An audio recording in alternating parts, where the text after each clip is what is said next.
Right over here, we have the mastoid part of the temporal bone. It's right on top of this bump we have out here.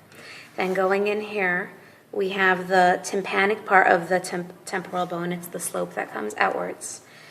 And going over here to the cheekbone, we have the zygomatic process of the temporal bone.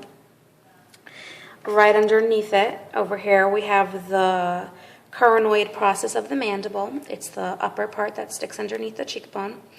Over here is the ramus of the mandible. The part that sticks out on the bottom over here is the oblique line.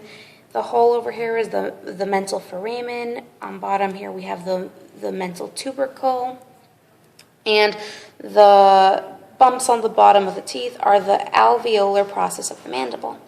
On the top of the mouth here we have the alveolar process of the maxilla. And more higher up, we have the canine fossa, which is the indentation. This whole gap going from the top to the bottom of the nose is called the anterior nasal aperture. And then going higher up over here, we have the frontal process of the maxilla. Going inside over here, we have the crest of the lacrimal bone. It's an actual crest that pops up.